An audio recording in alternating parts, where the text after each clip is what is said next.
Hello everybody and welcome to another Rewind Review! Now whilst all of my new products are in shipping limbo, they're kind of sat between Hong Kong, China and the UK, I decided to cover some of my favourite figures from various different lines. Still got lots of other Rewind Transformer videos to do, but this happens to be one of my favourite Megazords from back in the day. This is the Lightspeed Rescue series. This is the Omega team. These are the Zords from the Omega project that form the Omega Megazord. I believe he was the third Megazord in the Lightspeed Rescue series. We had the Lightspeed Rescue Megazord, then we had the Super Train Megazord, then we had the Omega Megazord. This particular one is in absolutely stunning condition. The Lightspeed Rescue series was based on the Sentai series Rescue Task Force GOGO 5,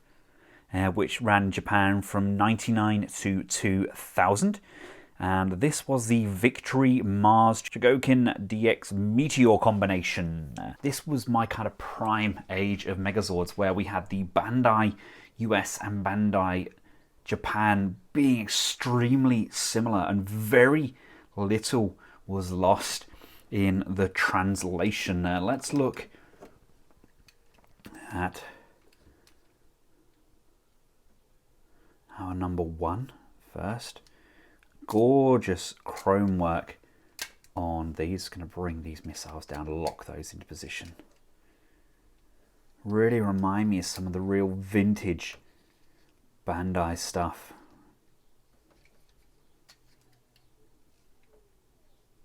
Just love the stickers. Love the overall look and feel as well. A lot of die cast was kept in these sets. We have number two. Got the cannons at the front here and on the side. We do have wheels. Again, you can bring those down and bring those down to avoid any scrapage of the undercarriage. 3. Love this kind of scooter section around the front. This reminds me very much of Diaclone. I know it was their rival company, but it's got that same sort of vibe to it.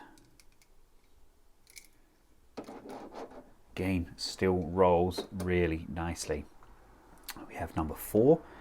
Big, huge chunk of die cast at the back here, but look how nice this looks. Got a little bit of degradation there on the chrome, but considering the age, I think that's allowed.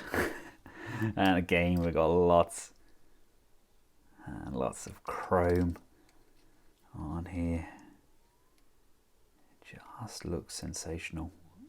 Absolutely adored Lightspeed Rescue. Really loved Space and Lost Galaxy as well. Those were the kind of era I was brought up in. I was born in the middle of the 80s. So by the time the 90s came around, between 93 and 2000, my kind of school years, and the Power Rangers was on. My sisters used to watch Power Rangers as well, and I absolutely adored them. And I never had the Omega Megazord until recently. It was just something that was always missing, and I always used to find it in pieces, etc. But this one looks outstanding. Now, before we get this transformed up into his Megazord mode, this actually had a secondary mode. It was the Omega Crawler.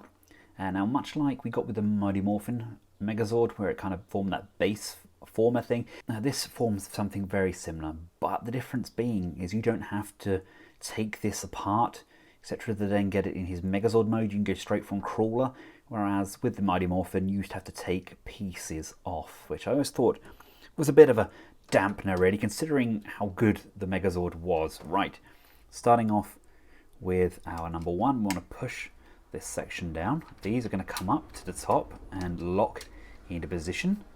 These are going to split like so. I just love all of the ratchets and everything in this. It's just such a solid piece. We're going to bring these over the top. Fold your landing gear down. Fold these pieces in, and they're going to push and tab, locking into position. This is going to split and come round. I love how everything tabs in so firmly. The front cockpit section is going to come down. There's the head reveal just underneath, like so. And we're going to place this over to one side. Let's come around to our number 3. He's basically going to slot and slide. This piece is going to slide inwards. I love how that goes in. Fold these down, and then just lining these two up. You've got this peg at the front of green. That's going to line up with that. That's going to lock in, and then bring this canopy section all the way over, and that's going to tab into the back end of green. Bring in blue. Fold everything up. This is all going to push down, push down, push down, like so. And these are going to fold across like this. These will come over the top and tab in. Love all of the chrome. And then just push these into position. These are going to split. And they look like that. I mean, they've even got detailing on the inside. I mean, it's not essential, is it? But I love the fact that they've done it. We have this tab. That's going to come round and just pop it in. But the idea is to slide it into red and then bring that back around. So it's now at the rear. Now yellow and pink transform pretty much the same. Now you've got this section underneath here. That's going to come out. These are going to fold inwards like so and like so. This is going to slide out like this, and this is going to form a large crane section like this, and then this piece here is going to slide out as well. And you need to do that until it locks. We're going to do exactly the same thing with pink as well. Just bring this all the way out, fold these in. This comes out, revealing the claw section, and then bring that foot out until it clicks and locks into position. Now these tabs here are going to correspond with the tabs on the underside, like so. Bring that out. Again, push that in, bring that out, and then we can just push and lock that into position. And then we have this piece here. Now in the robot mode, this is designed to form the Omega staff, but in this kind of crawler section, it's designed to kind of form a cockpit piece, so it just fits on the top like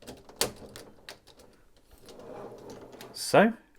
And I know it's not everybody's cup of tea, is it? But it's nice to have an alternative mode for the figure as well. This is the crawler mode. It was called a Beetle something in Sentai, I think.